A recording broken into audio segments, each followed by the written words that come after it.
Hi everyone, my name is Veronica, and I'm your conscious manifesting coach. I'm so happy to be with you today, and I'm answering 3 questions for free, submitted by listeners.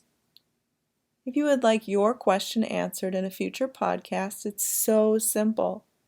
All you have to do is download the Anchor app, find me at VeronicaIsles, and submit me a voice note.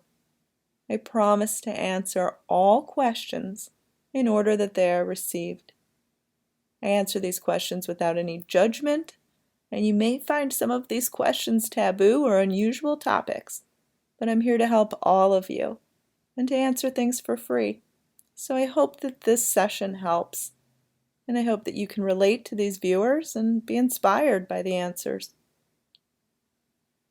If you would like to learn more about me or work with me one-on-one, VeronicaIsles.com is the place to go.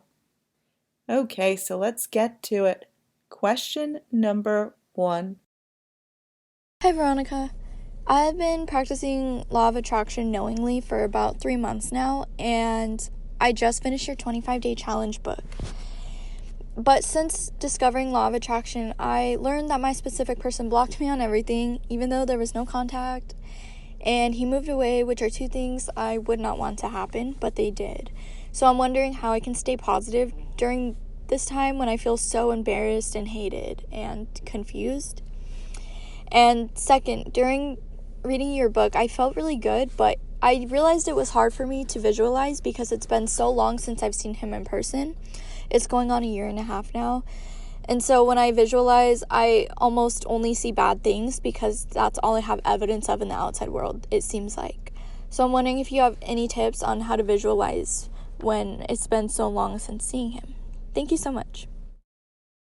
Okay, so I'm really happy to help you in attracting your specific person. Now, first I want to say that I'm sorry to hear that your specific person has blocked you on everything, and also that he moved away. The first thing to remember is that these circumstances can change. They don't have to be permanent. They do not have to be an indication of only bad things to come. They can actually be things that are currently even changing and you don't even realize it. So we always need to look towards hope.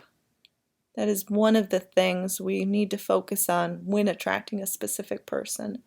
Now, I think that it is great that you finished the 25-day challenge.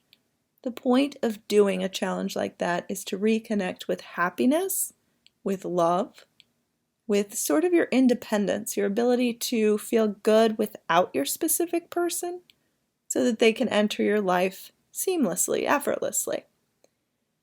Now, it's time to sort of release the resistance around the circumstances that are frustrating you. Like, of course, you wish your specific person lived closer, hadn't blocked you. So, we want those things, but we can't feel such an attachment towards the frustration about those things that it holds you back from actually clearing the way for good things to happen. Now, visualizing is a really wonderful technique. It's so potent, it's so powerful. It can help you so much in attracting a specific person and just changing your life in general. Whenever we want something to happen, we have a burning desire for something, it means that, well, there's no evidence of it currently in your world. When you visualize, it's your opportunity to be the master and the creator of your world, which you actually are. But it's your chance to just imagine anything. If you are feeling a real struggle to access your specific person or to access good imaginal acts about your specific person because, for example, you said you feel embarrassed, you feel hated, and you feel very confused, like those are all really not good emotions, then what we need to do is free yourself from having to have your specific person be in the visualization. Now, I know this may seem confusing because obviously you want this person, and I'm not suggesting to go general or to take away your desire for this person, but we have to find a way to release the resistance and to imagine the things you want. The things you want are a healthy and good relationship, a mutually loving relationship, a relationship where you are desired, where you are pursued. And if you are having a hard time accessing these imaginations with your specific person, then it's time to just make these ideas, these feelings, these images about you. When you visualize, it has to be good things. If you are struggling to think of good things with this person, we're going to take the person out of the picture. That doesn't mean we're giving up on them or we're putting them, in a place where you can no longer have them. Instead, we are going to imagine what it feels like to be in a loving relationship. So, for example, you could imagine telling a person that's close to you, like a best friend or a mother, a sister, something like that, about how satisfied you are in your love relationship and about how happy you are that you are with the person you always wanted to be, and how grateful you are and how much more wonderful life has gotten since this person has entered the picture. You can imagine something like that because it would be taking out the struggle of needing to imagine him doing these things. Instead, we're just going to imagine telling someone else about your great fortune, about the way that you've had a twist of fate in your love relationship. Now, it's okay if you can't access him directly. Don't struggle. You haven't seen him for a while, so you can't really get the details of his face down. That's okay. But you can visualize what it feels like to, be good in life, to be satisfied, to be loved. So you can imagine those things. Okay, well, I hope this helped. Let's get to question number 2. Hi Veronica, this is Natalie. I would like to know, what can you do if you lost everything? What must you do to attract finances and businesses? Thank you. Hi, Natalie. I'm happy to help you. I can relate to what it feels like to lose everything. After my mother passed away, I was in a very financially bad place. I hadn't worked because I had taken care of her during her illness, and I had no income. I had previously been running a business, and I lost that business completely, all of the clients, everything. I had nothing at that point. Now, I wish I would have known about the law of attraction then, because it took me many years to finally learn what I know now. And I know that anyone can become a self-made millionaire. I know that anyone can succeed in business. I know that succeeding in finances, succeeding in having money, has nothing to do with, luck, destiny. It doesn't even have to do with who you know. It doesn't have to do with your qualifications, with your schooling. It has to do with an attitude of what you believe you can have. The reason why it took me so long to finally get on my feet financially, because I struggled for many, many years after my mother's death, was because I believed I connected more with what it felt like to be in a struggle, to be at a loss for money, to never have enough. Now I know that this is a hard emotion to connect with when the world around you is showing you that you don't have enough. And the trick to changing your fate is by seeing yourself as someone who will get there, as seeing yourself as someone who is no different than someone else who runs a successful business, who makes millions of dollars a year, who drives a luxury car, who has, wonderful things in life, the ability to travel, all of those things. You're no different than those people. Now, you may not know how your finances are specifically going to get better, but you have that drive inside of yourself, and you keep identifying yourself as the kind of person that you want to be, the kind of lifestyle that you want. And instead of rejecting those ideas for yourself, because a lot of times when people are struggling in terms of money, they don't even allow themselves to imagine themselves in those places, having those better experiences, because they just assume that that is for someone else, not for them. That they don't have this, they don't have that, so they can't picture themselves in these scenes. I would visualize as much as you like. Visualize spending money. Visualize being able to be generous to those around you. Being able to help employ people by having a business. Being able to help inspire others. And you continually wake up in the morning with that drive, that zest for life, that it's going to get better. And it got better for me. I mean, I struggled for so many years. I claimed bankruptcy 3 times. I had cars repossessed. I had, 2 houses that went into foreclosure.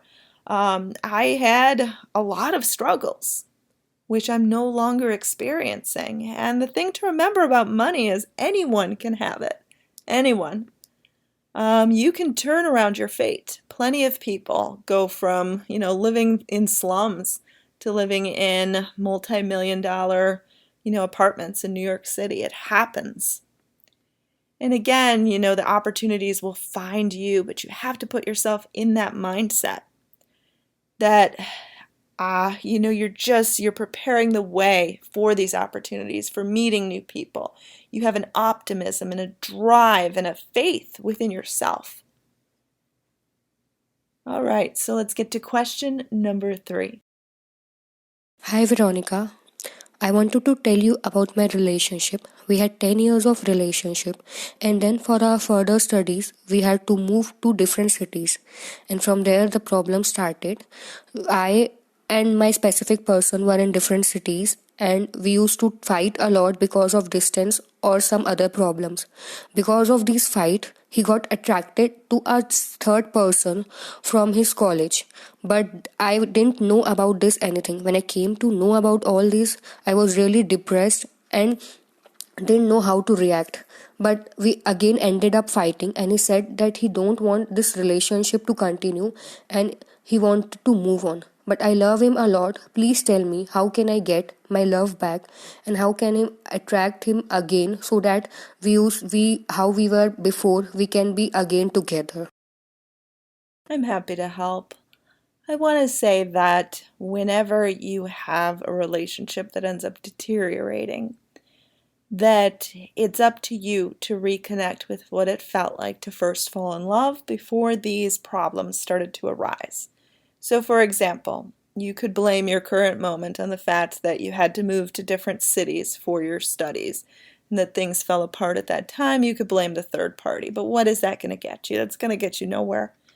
You have every power and every ability right now to reconnect with how it felt 10 years ago to fall in love with this person, how it felt to see him for the first time, how it felt to know that you loved him and that he loved you.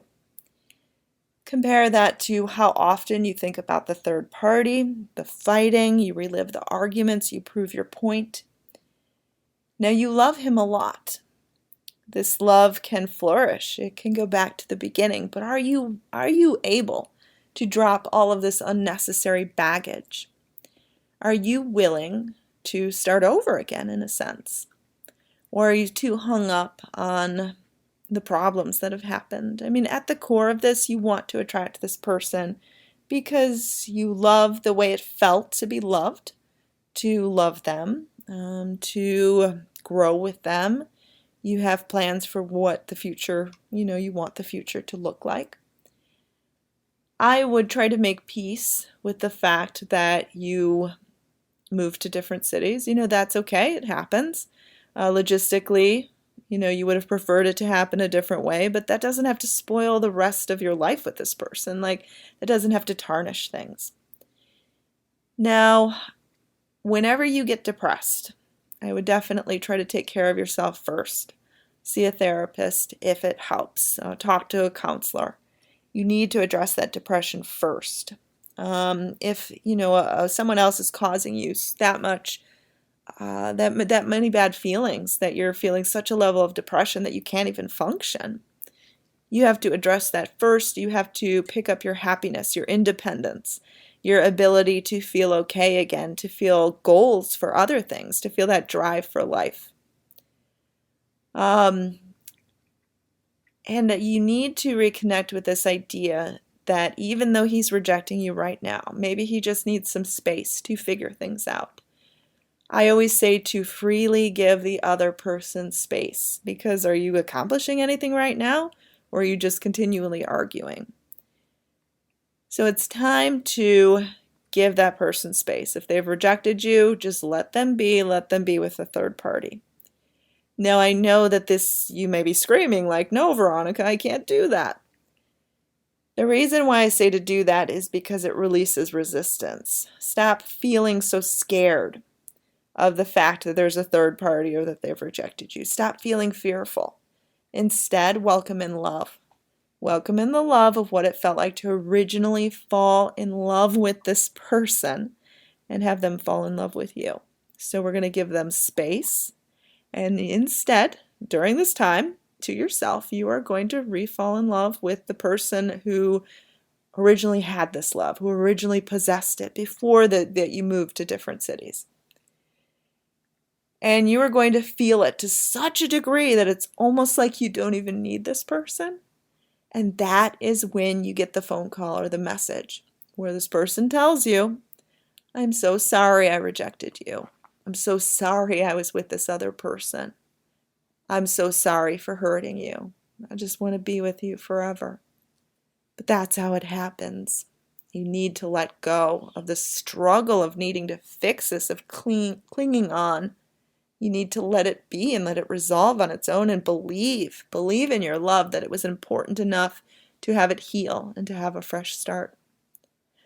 Okay, so if you would like your question answered on a future podcast, download the Anchor app. Find me at Veronica Isles, favor my podcast.